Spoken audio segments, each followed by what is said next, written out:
Hello, everyone, and welcome back to The Late Bloomer Actor. I am David John Clark, the host of The Late Bloomer Actor, as you all well know. Today, we're going to Melbourne, Australia, and we're reaching out to a fellow tater. Now, I'm going to leave that one with you because we do explain what a tater is in the start of the episode. So make sure you get through that. You'll learn some good insights. But we're talking to actress Trudy Ager. She's renowned for her warmth and versatility. She was nominated as Best Supporting Actress in Under the Stars, and she most notably appeared in Neighbours, which is unfortunately finished now, but it was a great Australian TV series, the very excellent Mr. Dundee, and she portrayed the governor's wife in the dramatic TV series Picnic at Hanging Rock. And we do talk about that. And it was some information that I was unaware of, and it was really nice to know. So it brought a perspective, a personality into acting that was just wonderful to hear. So make sure you listen out for that. Trudy began her career in commercials and developed an early passion for comedy whilst watching vintage TV sitcoms. We all have a reason and history and background as to how and why we wanted to be actors. Trudy's trained at TAFTA, Howard Fine, and 16th Street Studios whilst living in Melbourne. She was born in the rural New South Wales town of Narrabri, and now she's in the big city. Now the joys of acting. And sometimes you just can't say a word. I'm going to leave this in here for you because I've been saying this word over and over. Trudy was born in the rural New South Wales town of Narrabri. It took me ages to try and say that word. I don't know why it wouldn't come out. She continued her passion for acting after traveling in the aviation industry, working for Qantas. So a bit of a connection there to me, having worked in airports for a long time now. Trudy is based in Victoria with her family and is actively involved in the Melbourne acting community. I've asked her to come on because I wanted to reach out to some fellow late bloomers, and what you will get from this episode is an insight into what late bloomers bring to the industry for themselves and how they make it work, but also how you can connect with a late bloomer if you're a younger actor and learn and be mentored by them and take something from them to progress your career forward. So this is an absolutely wonderful episode, as they all are, but it was wonderful having Trudy on. So thank you very much. And ladies and gentlemen, here we go. Good morning, everyone. And today we are really bringing her back to the namesake of the podcast with a fellow late bloomer actor, Trudy Ager. Welcome to the show, Trudy. Thank you, David. Thank you so much for having me on, and congratulations on your podcast. Well done. Thank you. We're just coming up to the end of the 5th season now, so I'm looking to doing a big special at the end of the season just to celebrate 5 years. So see if I can get as many of my previous guests on in like a big round table. So just to scare the crap out of myself. I do thank you for coming on the show. I reached out to you as I was looking to have a chat with a fellow tater about acting. Now, heads up, peeps, if you don't know what tater is, it's our quirky name for members of TAT, the audition technique. Now, that's an online community hosted by the wonderful casting director, Greg Apps, who's been on the show. And I've talked about the audition technique a lot in previous episodes. So all my listeners who have come back for every episode should know what a tater is anyway. But welcome, tater, to the show, Trudy. Thank you.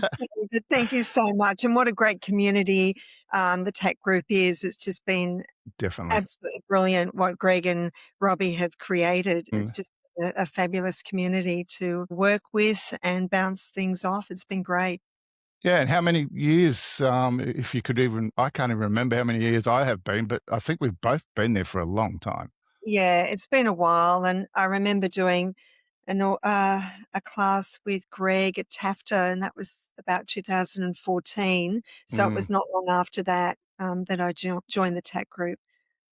It's a wonderful, and we'll probably talk a little bit about that through our discussion. But now, asking if you're a late bloomer to the acting world is awfully close to asking a lady her age. So, I mean, no offense or disrespect, of course, but would you consider yourself a late bloomer, and how do you define a late bloomer? Well, I guess, yeah, I am a late bloomer. Saying that, I started off doing commercials and print work and modeling back, when I was a teenager. And then I went and got normal jobs. And then Always the case. Yeah, that's right. And then when I left Qantas to move down to Melbourne, I was living in Sydney, and I moved down to Melbourne, and I thought, I'll get back into what I was doing. And I joined a a class at Brave Studios where Kim Courageous was the um, teacher, and we were in a round, half circle. And she said, "And Trudy, why do you want to become an actor?" And I said, "Well, I don't really. I just want to learn how to use a TV monitor." And she said, "Oh," she said, "you're in the right place." And then I got hooked.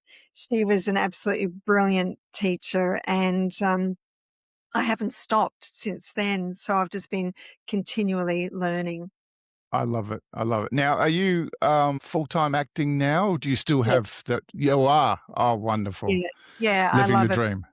Yeah. No, I love it. I just, totally commit to that. So when an audition comes through, I'm 100% in, and I have got the time to do it now. Mm. I love it, and I love the process, and I just enjoy it, David. It's so much fun. I love it. I love it. And the second part of that question there, how would you define a late bloomer if you had to put it into a sentence, so to speak? Just curious to see what other people's views of it are. Right. I think it's when, you know, you've had your other careers, and then somehow it finds you, and Mm, later in life. And I think that's when you have a lot more time to commit. You've had your family, you've had your children, and then now it's your time, and it just presents itself, I guess. mm, So I find a lot of the late bloomers are people that have had careers, and um, or they've had children and they've come back into it. definitely, definitely. That answers that 100%. It's what it is, and it's not a Mm. negative thing as well. And I feel like that's great. We're starting off what is a late bloomer. I'm going to go through a little journey with you, so to speak, which is how this podcast works. It's a journey of actors. But so you just mentioned before that you used to work for Qantas. So you came to acting after working with Qantas or in the aviation industry. Was Yeah. there a specific moment when you were still with Qantas, still working for full time, where you thought, if I don't do this now, I never will? Or how did that journey to becoming an actor and a late bloomer at that come to pass? Well, I don't think it ever leaves you, that creative side of you. Mm, And I remember working with an actor, and he had the most beautiful voice. It was so rich and deep, and but he had a break and he was flying. And then I started talking to a mum in Sydney, and she was getting back into the industry, and you do miss it because it is a lot of fun. Just um, that creative side, it's always yes. Mm, interesting. So I thought, well, when I came to Melbourne, I thought I really want to get into it, and and yeah, it just didn't leave me. I was just really, I never stop. I always like to be doing something, and that's what I was passionate about. So I wanted to um, open that door, and keep going with the acting side of things. Never leaves you. It's always there. But definitely. So do you think starting later in life as an actor, do you think, especially, so how many years did you work with Qantas? about 15. 15. So I work in the aviation industry, so I know what it's like. Passengers can be great, passengers can be not so great. So how do you feel that life experience working in that industry has it brought anything into your performances you might not have had if you'd gone full-time acting in your 20s? How did that show up in your work, or how does it show up in your work? That's a really good question, because I feel that with all the jobs that I've done over the years, you bring that into your roles and what you see and what you hear, and you can go to those particular moments and use that in your work. I think it gives you a richer performance when you've got a lot to draw on. Mm, And, especially if you've traveled and you've experienced things, you've got a lot more to offer to that character or to that role. It just feels richer to me because I've got the memories and I've got the vision of what I've been through. to put it into my work. I love that. I love that. Acting or the film industry, TV and film, they need all myriad of actors from young to old anyway. So it doesn't really matter where you come into it. But a lot of people think if we're coming into it late, so to speak, so we haven't had all those years of experience, that you might be behind. Did you ever feel like you were behind when you entered the industry, or how did you reframe that into an advantage, so to speak? Well, I felt that I had a lot of just a lot to offer because of the years. However, I said to myself, well, what's the difference between me and someone that's been to NIDA or a Whopper? And a casting director said in the class, nothing. If you're right for the role and if you match the family, if you look like the children, you're going to get cast and it doesn't Mm. matter. But saying that, I've been continually learning through going to Taffeta or 16th Street, um, Howard Fine. I'm always learning. So I didn't feel like I was behind because I was continually in class and I still am today. Yes, yeah, we all do that. And as your journey to, you said you're now full-time acting, but did your journey start 50-50? So were you still working Qantas and then recognised, or did you go, "Hell for leather, I'm into it now"? Yeah, when I moved to Melbourne, I thought I'll go and start doing some classes, and which led me to Brave Studios, and they were offering classes, so that's where I started.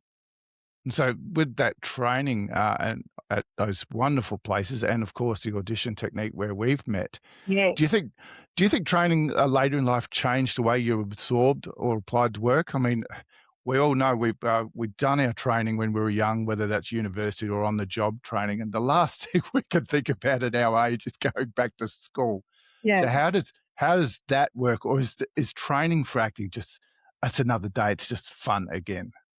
Yeah, well, I look at it as fun Mm, and a challenge as well, and when I started going back into class, I thought, "Oh, I'm the oldest one in the class," and, they've all been to, institutions and all of mm, that. But when I discovered the audition technique, well, that changed everything because Greg made it so clear. Put all the acting aside and what would you do in this situation and just play and um, come from a place of being real. So he taught us so much, and I'm forever grateful because mm.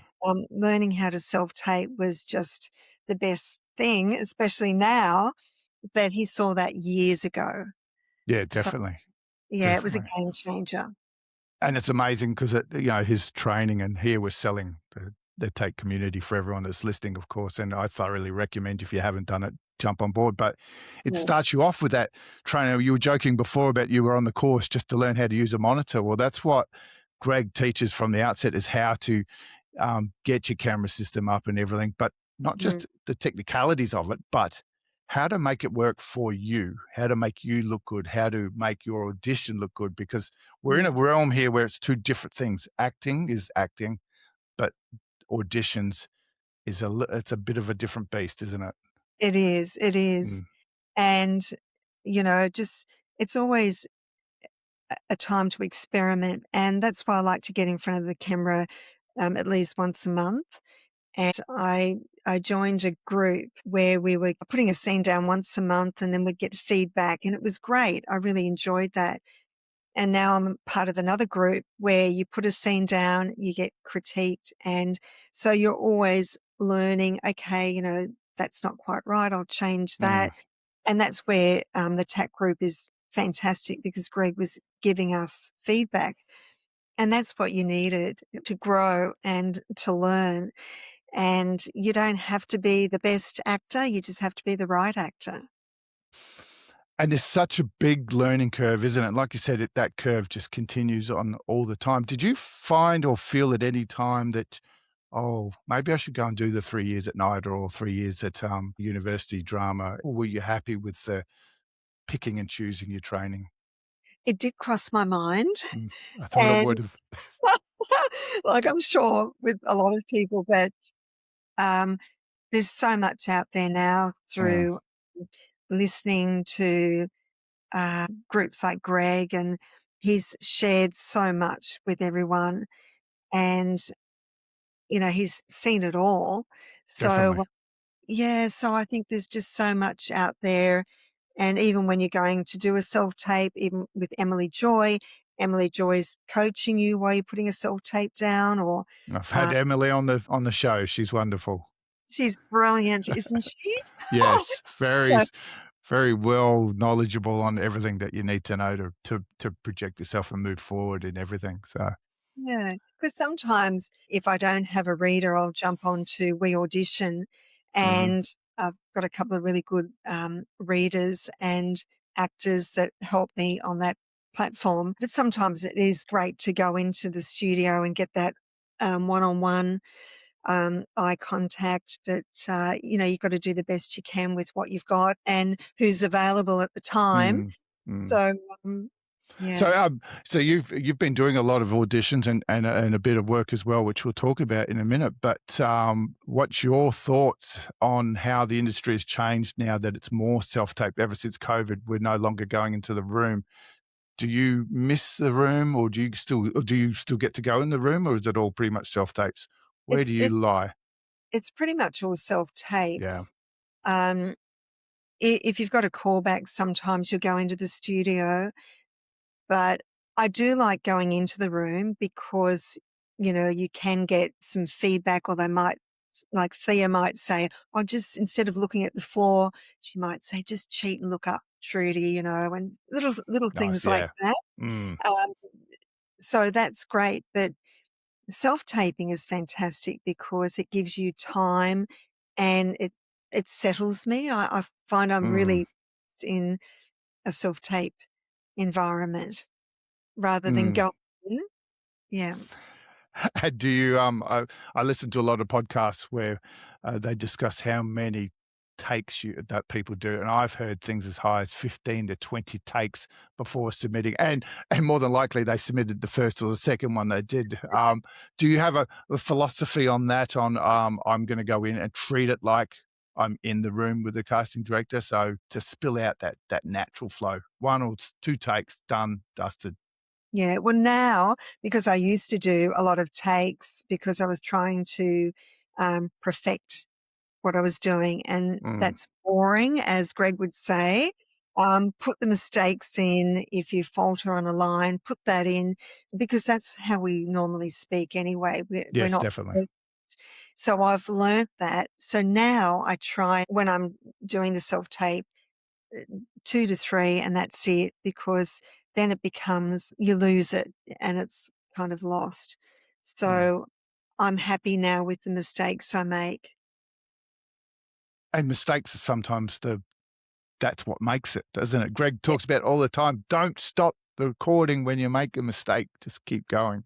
Yeah, and I Uh, used to do that, David, and now I think when you look at it, it's mm, boring and word perfect. So I'm now comfortable changing some words or throwing something else in, mm. but I never used to be comfortable doing that because I thought it had to be word perfect. I love that. And sort of on all that, encompassing all that training and your journey there, what have been the biggest hurdles that you've had on this journey? Were there any moments where you started to panic and said, what am I doing? What am I doing? I've got to go back to Qantas because I'm going down. This is not going to work. Did you have any moments like that? I tend to have them every day, but Yeah, I think, I tend to feel sometimes I'm not good enough, or um, you feel like you don't belong, or should I mm, be here? that imposter syndrome thing. Mm, Imposter syndrome, that's what I was trying to think of. Thank you, mm, David. But, yeah, you do tend to think, "Oh, should I be here?" You're trained so well, and, you've been to this school and that school, and then there's me. But I just think, "No, um, it's for everyone," and there are so many streaming platforms now. You've got mm, so many more opportunities than what you definitely. did. And those opportunities have come to you. So you've landed roles in projects like Neighbours, unfortunately now deceased Wow, or finished after all those years. The very excellent Mr. Dundee and Picnic at Hanging Rock. That was the TV series, I believe, wasn't it? Not the that's movie. right, Well, yeah. there's only been the one movie. They haven't remade the movie, but you No, did no, the that's series. yeah, that Did you was feel a wonderful. sense of this is why I started later, that your timing actually worked in your favor, or was it just I'm an actress, I'm Oh, just making it? well, when I heard they were doing a remake of Picnic at Hanging Rock, oh, my heart. I just wanted to get on that so much, and I told my agent my story that my cousin was, one of the original cast members in Peter Weir's film. So Wow, that is awesome. That's a yeah, so nice connection. I just thought, "Oh, that would be such a lovely connection," Mm, and Nikki Barrett was trying so hard to find the right role for me, try this role, try that role, and, we finally, found something that was suitable for me at the time. So I was forever grateful, to my agent and, to casting. It was close to my heart, that one, gosh. because Jane's now passed away, Mm, and I just thought, mm. "Oh, if only she was here," it would have been so much fun to Definitely. tell her and And yeah. that's nice to have that connection Mm. I'm sorry that she's passed, but yeah, to have that connection together now, Yeah, it was that's there forever. I love it. So, yeah, it was beautiful. wow, that's and then it's why we're doing it, isn't it? But it's not about fame and fortune. It's about No, the journey and the experience and what you're bringing to screen and sharing it with other people and all those little things that we're touching on now that people don't talk about. no, that's true, and it's just all the amount of times that you put an audition down and, there's a no. We get a lot of no's, but you've got to just keep going and sooner or later there'll be the right role for you. And it's all the little things that happen to you along the way, all the hard work that you put in that no one sees. You know, you're Definitely. you're sitting in a room writing out your backstory and all of that, yeah. And we've been doing it for years. And. Feels like 100 years. For me, I'm at a point now, and I talk about this a lot in my show, that my journey's building and building, and I've had a lot of indie work, but I'm yet to nail down that credit in a proper, proper's not the right word, but in a professional production that's on TV or film. It's all my work's been indie films, a lead or support actor, so that's good. But I've yet to have that one liner in, well, not Neighbours because Neighbours is gone, but plenty of auditions, some background work and that. Can you think back to when you were at that stage where you might not have got that first role yet? And what would your advice be to me and to anyone else that's got the same thing about pushing forward? Because to me, it feels like every week you go where that doesn't happen, you just one week becomes two and then a month, and then it's been a year, and then you realize you've been doing it for 10 years, sort of thing. Yeah. It can be heartbreaking. Yeah. Oh, definitely. I think you've just got to keep going, keep working, keep talking to your agent.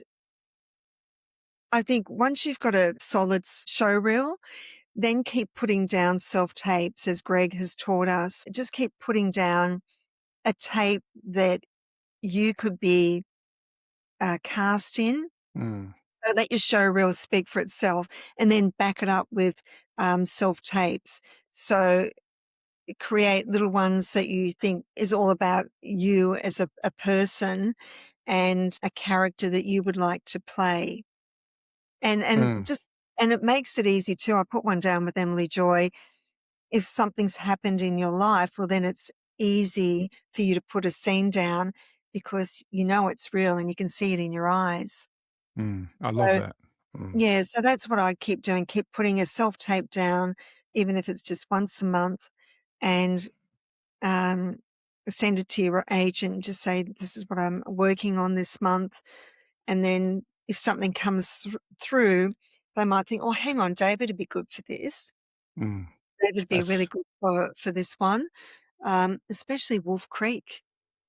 That's Yes, I reached out to Angela Heeser in relation to that, and apparently it's a very small cast and a very young cast. So, yeah, unfortunately, there was nothing there, which is good because that means, well, I didn't miss out because I the connections weren't working. It's connected. So, yeah. With Wolf Creek, I did a mm, scene at TAFTA years ago, and I thought I'd like to revisit that, and I did. And then a couple of years later, I heard that Angela was casting, and I thought, I'm going to use that audition that I put down a couple of years ago and use that as a self tape. So I did that, but yeah, I missed out as well. I would have loved mm. to have been on Wolf Creek. Because I got a feeling this will be the last one. I think Mr. Jarrett is getting probably a little bit too old for it, maybe, or maybe not. Maybe he keep going, but Yeah, it's a very very small cast. So, yeah, one of my problems with my career, and I don't mention what my real job is, but I'm not allowed to play police officers for reasons that I sort of can't disclose. But that was sure. 70 to 80% of my auditions. Yeah, Sometimes we have a certain look or a certain thing about us that's where you get cast. And Angela Heeson was just almost heartbroken when I said I can't do any roles because whenever, even for background work, I was a go-to person. She'd come to me. yes, So I'm looking forward to when I retire from my government job and don't have those restrictions on me anymore, and then change all my acting profiles and yeah. go from there. But I we could see you being cast, in that role easily. Thank you. Thank you. And we touched a little bit on the business side of acting. So, how do you approach all the stuff that happens in the background? So, maintaining casting networks and relationships with casting directors. Do you have any advice, or how do you do that networking and the business side to make sure that everything's up to date? Well, I like to jump on Zoom calls, especially through MEAA, our union, and Hmm. you'll often get some really great tips on how they um, like you to connect with them and keep up to date. Some like you to update if you've got anything new, they like to hear about it, obviously, because it helps them.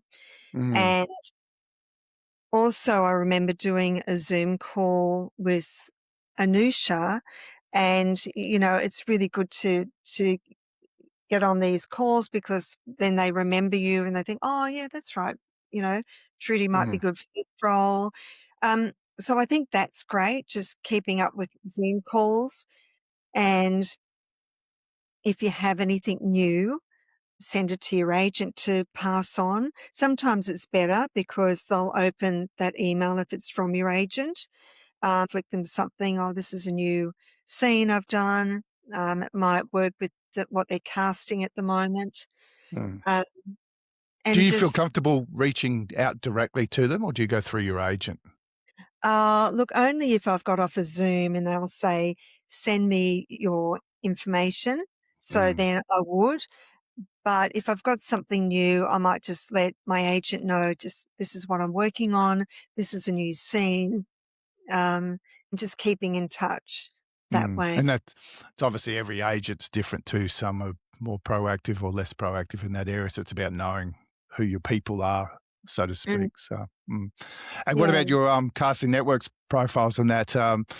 I think I'm pretty good on mine. I've got mine up to date because there's such a myriad of them now, and to maintain that CV on Alto and casting networks and showcasts and Star Now, or I use Backstage. I still don't understand why Star Now and Backstage are Mandy. They're all the same company, but they're three. So which one we're supposed to I use? know But I so do you find yourself? Do you just keep them up to date as things change, or do you regularly jump in? What's your thoughts there? yeah, I tend to stay on the big ones that casting use, Mm, and then I'm back on Star Now for short films because I find doing short films is great. And I remember there was an mm, actor, American actor, said, "Act when you can act." So if I'm invited to audition for a short film, which I was just recently, um, I like to do that because it's just practice and, you're doing something different, working with Definitely. different people. So I do like to just make sure that I'm up to date with my headshots and because, with women, we've got long hair one week and then short hair the next, you know. So I Definitely. try and stay up to date with all of those, especially for my agent. I'm always trying to do as much as I can for him. So it's not Mm. about what can my agent do for me, but what can I do for him to sell me, to get me out there. I love So that because when I just got a new agent over a year ago now in Sydney, my pitch to the agents was not what can you do for me, but what can I do for you? That's what I actually pitch because it is that working relationship, isn't it? That they yeah, don't, you can't get crappy or shitty with them because they're not getting you work. It's a collaboration between the two. You've got to work together. It's a yeah, and business. it's very hard for them because they are working behind the scenes, but you just don't see it. And Definitely. which is always putting me up for things. And um, I've got to understand I can only get invited if I'm right for it or if the Exactly. casting director thinks I can do it. Uh, but I also have to make it easy for him by making sure everything's up to date, creating a different tape, as Greg would say, just keep up to date with all of that, just to Mm, show them something different because you like a Maya front in front of the store or a catalogue.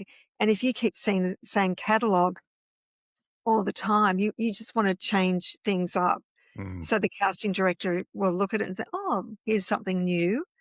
So you've just got mm. to keep it fresh. I like that, and time can go past so quickly.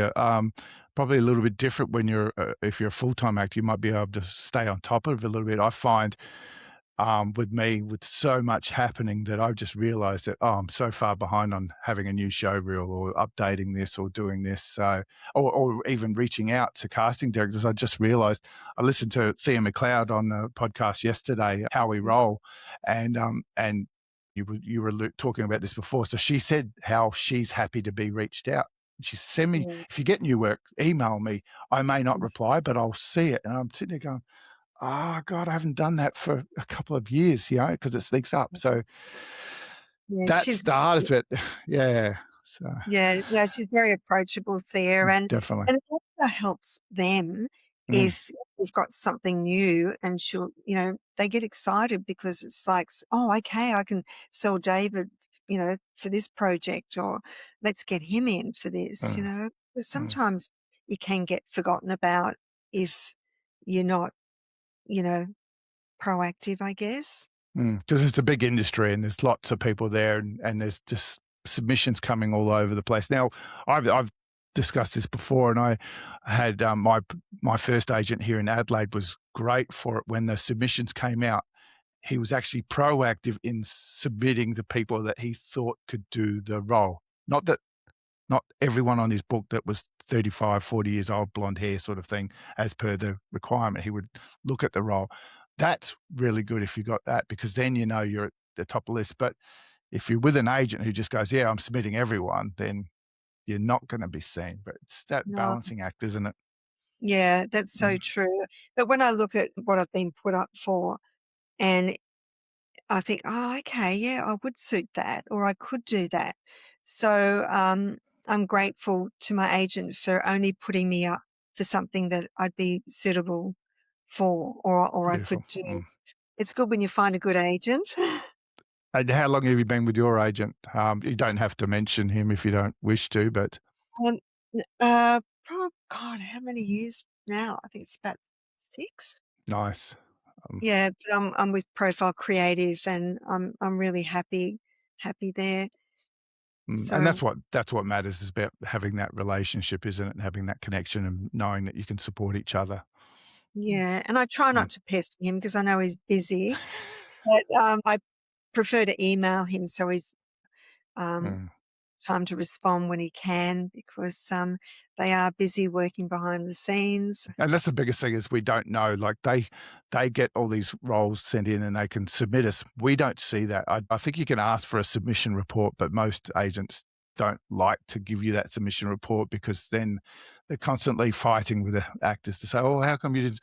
I checked the report, you didn't submit me for that or whatever." You don't know what's happened in the background, so it's about having that trust in that Yeah. relationship and letting them do their job and you being there when it's ready to go. Yeah, that's so Mm. true, and just trust the process, trust the journey, and when your time's right, it's right, and when the role's right for you. Now, you were talking before about getting on Zooms and stuff like that. How many resources do you use? Because there is such a myriad of free stuff out there. Yeah. The MEA with the Equity Foundation, they put on just Oh, two, three, four, 5 times a month free stuff. Now, before COVID, they used to do it in house. They'd come and you'd get to sit in with a casting director as part of that. And as a member of Equity, it was free. So is that a big part of your journey? You're drawing all that on that information, that free stuff? I love those Zoom calls. They're just Mm, great and so informative. So many resources, and I love listening to all the casting directors, and you get so much information, mm, and you find out what's happening in the industry, what you should be doing, what you should be trying. So I do like to get on those Zoom calls whenever I can because you learn so much. exactly. And it's just, yeah, there's so much around. The audition techniques is a bit more focused straight in, but we've got. I used to be with Stage Milk a lot, and they would do the same. They'd have casting directors on. I'm currently Yeah. with Secret Actor Society that's run by Kim Jackson, and she Oh gets some yes, great guests on, which is the same sort of thing. So it's it's just brilliant. all this information coming in, those connections, which can be lead to nowhere or could lead to that next big job. Yeah, And I I'm glad you're on top of that, and I'm glad we're on the same yeah. ballpark there. I love stage milk as well too, David. I Mm. find I've been using them to put a son down once a month, and it's just great to get the feedback. Try this. Don't use an AI reader. Oh, I'm guilty for that. So even though they are getting much much better, so if you can get them to the point where they are neutral in tone sort of thing and not distracting to the video, because that's half the problem. If the computer voice is distracting, it's going to take away from your own work. Yes, yeah, Mm, that's so true. I remember using one and it was so loud. My feedback was just turn it down so mm, we can hear you, not the AI mm. reader. But Yeah. it's live and you learn. Hey, I want to just bring a serious question into the mix, just a discussion point for you to see what your insights are. I've just interviewed Alexa Morden, who's part of a podcast called The 98%. The 98% being 98% of us actors don't make a living from it. It's only that 2%. So her podcast looks and talks to people from that 98%, not famous people. But what happened over the years is she got big into the advocacy, and she ended up pointing out and exposing rogue agents and rogue people in the industry. And now it's become a whole big thing. Now, rogue agent, there was one, it was sending out fake auditions and Wow. stealing and not paying their actors and stuff like that. And there was a big story that came out in England about the practices of one of their top drama schools going down a rabbit hole. But in this industry, have you seen or had any involvement in rogue people or filmmakers that, as a more mature person, like we are, that you've been able to not allow it to happen or protect other people or identify these issues and say, "Hey, that's not right." What's your thoughts on that? I haven't come across anything like Oh, that, that's good. Mm. thank goodness. Um, and actually, there was one TV series that was being created, and I wanted to do it because I wanted the footage, like we all do for Of our course. show. And I spoke to my agent at the time, and she said, "But Trudy, there's nothing in the contract to protect you from this or this." And she advised me not to do it. So I pulled out, and Mm. so did the other actors because there were a few red flags. So I think whatever you get or whatever you're interested in, and this is the one thing my agent said to me, always tell me what you're doing. And Nice. I've never forgotten that.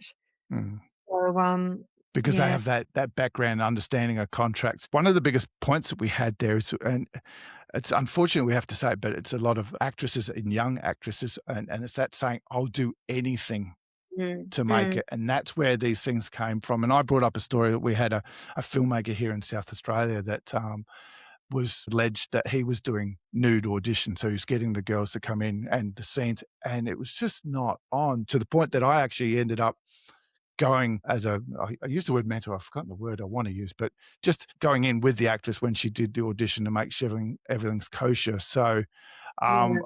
I just like that we as late bloomers can also end up being mentors or guides for some of the younger actors. Have you found that on set, that people have looked to you for your life experience? Um, coming from my background, you just go in with respect and do your work Mm, and go home. But if you feel uncomfortable about something, talk about it and be honest and just say, no, I'm mm, not going to do that. But I did do a course with Kim Farrant, and she talked about sexuality for the screen and uh-huh. how some actors protected themselves. So if the camera did go to a certain area, you had stars covering you or whatever, so they could actually film that section. So she was just saying this is a few things you can do to safeguard yourself Oh, if you're in a nice. Mm, position. And it was really well worth doing mm, that class just mm. on how to protect yourself. Yeah. No, that's cool. I just sort of wanted to bring it to point for our younger listeners that, when Mm, they're on set or in an audition room or in classes, whatever, that they can approach us oldies and ask for help and advice, because we might know a bit more, but we certainly would have the confidence to stand up and say when something's wrong and do something yeah. about it. Mm, Absolutely, yeah, and at least mm, they know that you're there to support them and help guide them if there's something that you think's not right. Absolutely. definitely. Awesome. And as we wind up, bring it back to the late blooming side of things for any actors that are listening, that who feel that they've started too late, or that they're listening to this podcast because they're thinking about getting back into it. What's something you've learned that proves it's never too late? Oh, it's never too late because there's a role for everyone, and it's not just for Mm, the young ones. There are mothers, grandmothers, friends. There's so many different roles, and I feel we're coming into a good time in this industry where they are using older women, and it's not just for the young ones anymore. Keep going because there's a role for everyone, because it's mm. life. It's not just all about young ones. Exactly. And I mean, and the industry goes in ebbs and flows. So I've noticed that, one year everything being made is with young people, and then you're going, well, there's no work for me. And then next year your phone's ringing weekly because they just need older actors and or someone in your demographic, so to speak. So you've just got to ride those waves and wait for the industry to come to you. That's true Mm, because they mm. all need a mother or a father or, someone to play that role. Or someone that would, doctor, nurse, et cetera. It's all out there. But with that, and you were talking before all the no's, do you think that starting later in life or having that life experience, that you have a healthier relationship with the rejection Yeah, that you I get? understand. It's a tough word, but that's what it feels like when you get all those no's, isn't it? Well, I think I understand the industry more. Mm, You've got to be right for the role, and you've just got to put your best work down, do the best you can, and there's no right or wrong in this industry. It's just mm, because you can put your best self-tape down, and that's your first draft, and then once you're on set, well, the director can direct you and say, "Well, try pulling it back or try saying it a bit louder or say it this way." So there's no right or wrong. It's definitely. just, you've just gotta be right for the role, I guess, Awesome. but for the character. Beautiful. I love that, and that longevity in the career is about just pushing through and just waiting for your moments. Yeah, and I think Mm, while we're waiting, we're still working, we're still, doing self-tapes, we're still putting down scenes. definitely. We're always working behind the scenes, which is great. You just gotta keep Exactly. going. Exactly. Awesome. Well, this has been absolutely fantastic fun to chat with someone from the audition technique with our journey that we've had, someone that's on a very similar path, although you're very lucky because you don't have to have a full-time job. You get to do it every day. And that must be fun in itself, just knowing that that's what you do now, isn't it? Yeah. I Yeah, love it. no, it's fun. I do enjoy it. But Now, we have that's a tradition on the show where I ask my guests what is their t shirt quote. So, what would they put on a t shirt and be willing to wear out in public? And it could be motivation, it could be a statement, it doesn't have to be acting related. What would your t shirt quote be, Trudy? nothing ever goes wrong. And I'm sure Nice. people will think, "Oh, but it does." But, I look at it this way, whatever happens is for a reason. And you may think it's wrong, but it's just the universe setting you up for something else or Else, or teaching you something. Mm, yeah, or redirecting you to something else. So you might think, "Oh gosh, I didn't get that role." Well, that's because you're being redirected somewhere else. You mm. So, I just think things happen for a reason, and years ago, I wouldn't have thought that. That's my quote. I Nothing love ever that goes one. I love that one, and I get to there. collect all these. I should just go and print them up on posters or make up a bunch of shirts and have a different shirt for every day. So I'm sure you've got a lot of great, quotes over the years. I have. Something I started earlier in the podcast and then forgot about it, and then I've just brought it back recently, and it's just my little. If you listen to a lot of podcasts, they all have different, like a speed round at the end, and I did the speed round for a little bit, and I go, oh, everyone does that. I came up with my own. So, Trudy, thank you very much. Is there anything else before we sign off that you think we haven't touched on, or something that you'd like to share with the audience out there before we say our goodbyes? I just think, what we've touched on has been fantastic, but to anyone that feels like it's not happening, just keep going because as soon as you stop, well, then nothing will happen. So you've just got to Exactly. keep going and stay positive. There's a role for everyone. Just keep going and keep putting your self tapes down. I love it. And that advice would go for any actor, really. Well, it doesn't matter whether you're a late bloomer or a young person out there. Just, Yeah. it's a hard, tough industry. And as I mentioned before, the 98% of actors in the world don't live off their acting. And that's a Well, scary number. So you've that's just got to right. make it work for your way. Yeah.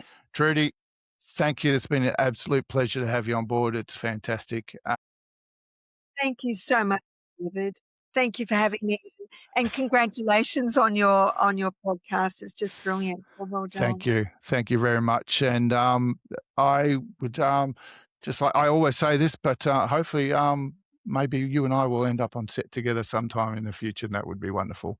That'd be great, David. I'd love to Beautiful. get over to Adelaide or for you to come over to Melbourne. So, Most definitely. yeah, Awesome. thank you so much. Thank you, Thank you. David. It's been a pleasure. Thank you. Wow. Wow. What an insightful chat that was. Thank you, Trudy. As I already said to you in person in the recording, thank you. It was an absolute pleasure having you on board and having a chat and having that connection that we've got together in the Tater community or the audition technique. As everyone, if you've listened this far, now you know what a Tater is. So please, if you got anything from this that is about finding those resources and finding those communities to progress your acting career. And I've talked about them all the time. I've had people on the show. I've had Greg Apps on the show as well. These communities are available to you. There are so many free resources for your acting that you can do. If you're part of the MEA here in Australia, you can be part of Equity and get all these free Zoom calls, which give you access to casting directors and information that can progress your career forward. If you're in the States, SAG-AFTRA does a similar thing, that you have that ability to be involved in communities, involved in meetups and greetings with the industry guests that can propel your career forward. UK has the same thing. So just look out in your local areas. Europe has the same thing as well. So there's just a myriad of resources. And I was joking with Trudy just after we went offline about podcasts and how much they can add to your career. And that's why a lot of my episodes now, I've got on hosts of my shows because they're part of my acting journey, and it's that information that you can get. So as I alluded to there a sec, I was joking with Trudy that I've got over one day, 16 hours worth of podcast recordings in my queue. That's how much I listen to, and I just plug through them, and it's just every episode is just brilliant. Obviously not all acting related. So I really hope that you got as much out of this episode that I did. It's brilliant bringing it home, bringing it to a fellow Tater and a fellow late bloomer actor as Trudy is. It's wonderful. So thank you very much, guys. Just quickly, this is an opportunity for you to connect with me, and so I can give you information directly. So please feel free to follow the links in the show notes to reach out and join me on my communities or support the show if you can. You can do it for as low as $3 a month, which not only does that support me in putting this together for you, but it gives me that connection to reach out to you and maybe bring you on the show so you can ask a question. So that is where you need to be going as an actor, reaching out to the resources that are available to you. So, ladies and gentlemen, thank you very much. I hope you got something out of this. I am off to the States next week after this episode is released. So I've got a nice 2.5 weeks in the States with my wife on a journey. We're going just a nice little trip. We've got a seminar, 5-day seminar that we wanted to go to that's big in America, and then we're driving across to the middle of the country to see Sedona, and then back across to do the Big Sur drive down from San Francisco, the coastline there, which is beautiful. And maybe hopefully while I'm in LA to reach out to some casting directors there or something. So we'll see if we can fit that in. So that's what I'm looking forward to. Maybe, hopefully, I'm hoping to release a special episode from the seminar that we're going to. I'm not going to give anything away there, A, in case I don't do the podcast, but B, it's very, very different, but a very interesting idea that I want to put forward for the show. So thank you very much, guys. Reach out to me wherever you can, and I'll see you on set.